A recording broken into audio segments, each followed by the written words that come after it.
Yeah, I'm good to go. All right, man. Thank you for taking the time. All right. Starting there with AB Boxing News. We're here with one of the best fighters in the world, welterweight division, Vergil Ortiz. What's going on, champ? How's everything, bro? What's up? How's everything, man? Good, good, good, good. How's the family at this time, man? Everyone's good. Yeah, you just I'm in camp right now, but everyone's good back at home. They're safe, they're healthy. And so, how about yours? Good, good, good. Can't complain. We're actually have a serious snowstorm for the next 3 days in New York, but Oh, we're here to damn. help you. Yep. Okay, shit. Stay inside. Thank you, Sean. Appreciate it. You got a big fight coming up against a former world champion in Maurice Hooker, a Texas Showdown. I think it's going to be a really great event. What was your initial reaction? One, being offered that fight, and two, actually the fight being made against a former world champion like Maurice Hooker. Well, it was a funny story because we were trying to get some sparring with Maurice Hooker, and it looked like it was about to be done, and then it didn't happen, and then we're like, oh, I wonder why it didn't happen. And then maybe like a few days later, we found out through somebody else that we were fighting Maurice Hooker. We're like, oh, okay, that's probably why they didn't want to spar. But yeah, it it made me happy. It made me excited to know that I'm fighting someone of that caliber. That's what I've been wanting. I've been asking for something like that for a while now, and I'm happy. I'm excited. Mm.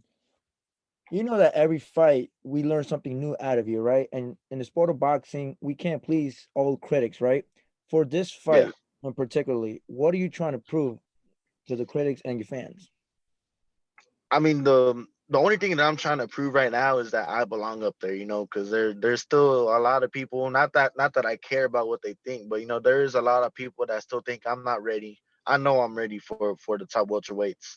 I want the world title fights now. It's just a matter of is he ready, and I believe that I'm ready. Mm. It would be a good feeling. I'm assuming beating Hooker will be a good name on your resume, especially a former world champion, correct? Yeah, of course, of course. Okay. Do you expect a lot of fans have like messaged me, right? They're saying, Gustavo, do you feel like this is a fight of the year candidate based on Maurice Hooker's style and Vergil Ortiz? But I always tell them it just all depends on Vergil because we know you could bang, but we also know that you can box. Not to say that you're gonna show what is your game plan, but would you want to give that fans that fight of the year type of candidate fight?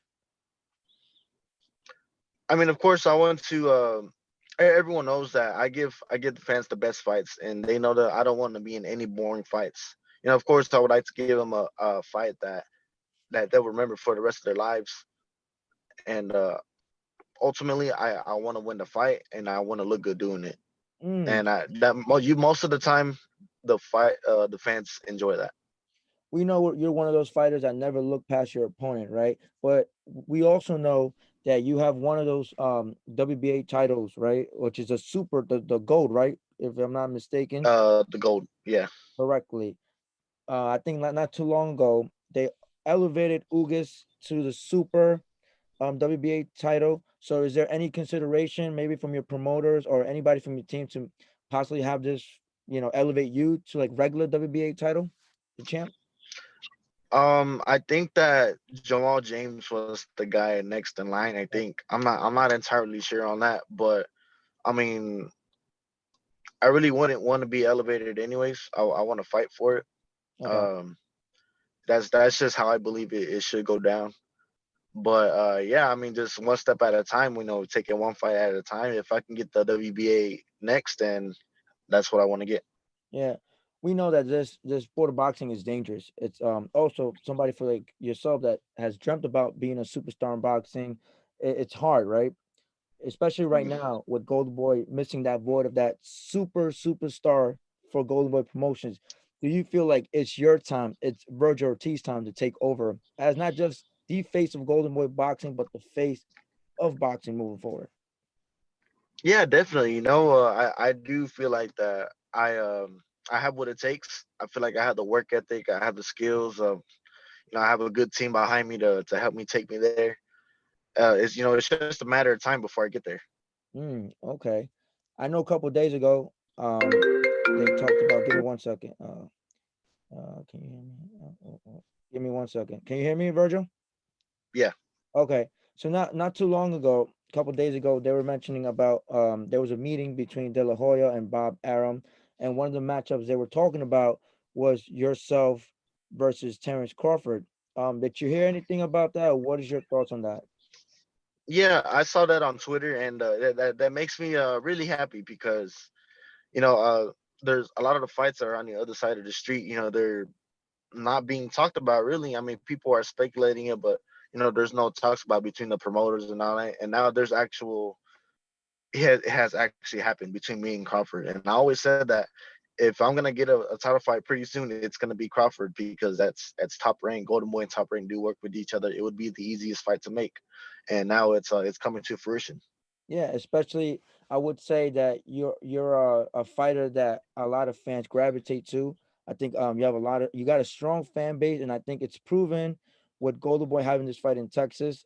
Don't know too sure about the capacity, but I'm pretty sure it's gonna be it's full packed with fans. Yeah, I Correct? hope so. Yeah, I saw pictures of the venue. It looks pretty big. It looks like a big size venue.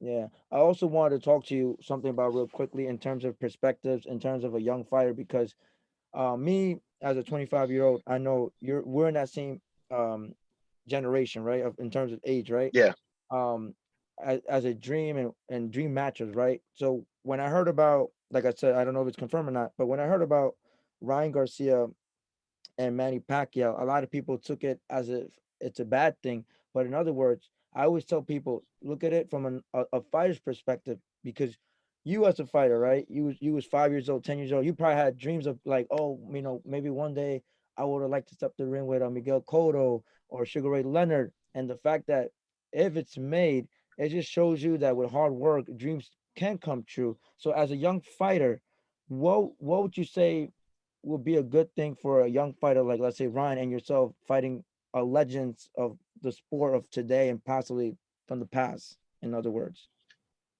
I mean, of course, it's definitely a huge thing. I mean, to even get the chance to fight Pacquiao is it would be a big honor, and especially at me and Ryan's stage of our careers, that'd be there's no words to put it. That you're fighting the legend himself.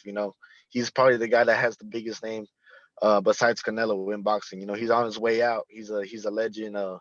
About to retire, and yeah, Ryan. I'm saying it right now, Ryan. He's lucky that he's getting this fight because that's a huge honor. That's especially right before he retires. That's badass. Yeah. And the one thing I also wanted to say is, like, for example, if you was in that position, right?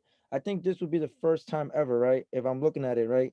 Ryan hasn't won a world champion, quote unquote, right? But once Yeah, this fight, he becomes a superstar, right? Because usually for somebody to become a star or a superstar in boxing, you have to win some world titles, different weight classes, make a revenue and pay-per-view, and then you're that guy. If he's to beat this guy, is he the guy? Just beating a name like Manny Pacquiao, like that passing of the torch. yeah. Yeah. Um, I think Ryan is already there. He just he already has the fame. He has the followers. He's making money like crazy already. Through sponsorships and all that. I think the only thing left that he has to do is basically what you said, just win a world title, and he's a superstar. He's a pay-per-view star in the making right now. Yeah. And I mean, yeah, you really can't take anything away from him. He's worked hard all his life. Uh, he's a badass fighter, regardless of what a lot of people think. And I mean, he's a real deal. Yeah. Is there any name in particular, if you was to a name in the past that you would like to fight? If a dream, in other words. A dream fight. Um, Man, I would have liked to fight against Arturo Gatti. That dude was in some wars. He's like you ever would do a workout and they say, all right, this is a mental workout. You have to push Yeah. through it. That's he's literally that mental workout, except he's a real person. Okay. We know that your promoter is talking about a comeback. Like I said, I wish everybody the best that does sport of boxing. Um, is that something you guys would like to do? Not like in terms of the actual fight, but maybe like a charity event, because we know that Oscar and Golden Boy Promotions does a lot of great work, not just for charity, but also for the community. Is that something you would like to do down the road with your promoter, a former fighter like Oscar De La Hoya? I mean that would be really cool to make. I think he has in terms of charity event, he probably has bigger options. Okay, But I mean, definitely, if he wants to if he wants me to help him get ready for it, hell yeah, I'm open to some sparring and all that. That'd be cool. Shane the ring with Oscar. okay, okay. Eventually, um, when do you feel will be the right time for your promoter to push you on pay per view? I know you're in the zone right now, but when can they push you to be on that level of Canelo?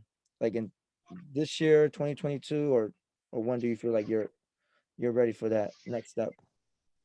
I mean, I think as soon as I get a world title, which is there's really no timing on that, I'll be ready for it because once I get a world title, I'm gonna want the other ones, and I'm really not gonna sit here and be like, oh, I'm not gonna do what they're doing. Mm, I'm gonna want them right away. perfect, perfect. Lastly, any message to all your fans, or like for example, just a positive message to all your fans that are going through a tough time, especially with this pandemic, because we know everybody is impacted some way and somehow. So somebody like you, I think, will make anybody's day. So any words from you, champ, right now for the fans? Yeah, of course. Yeah, man. So, we don't just fight in boxing, we're fighting every day in our lives. You gotta hang in there, stay strong. There's good times ahead, bad times aren't gonna last forever. So, just stay in there, stay strong. We're fighting with you, man. Thank you, champ. Anyway, guys, thank you so much. Vergil Ortiz will be taking on Maurice Hooker, Gustavo Neri with AB Boxing News. And like I said, Vergil, thank you so much for your time. Wish you the best of luck, and I hope to see you at your fight, man. Yeah, thank you, man. See you there. All right, champ. Thanks. Thanks, Gabe. All right. Thanks, bro. We'll be in touch. All right.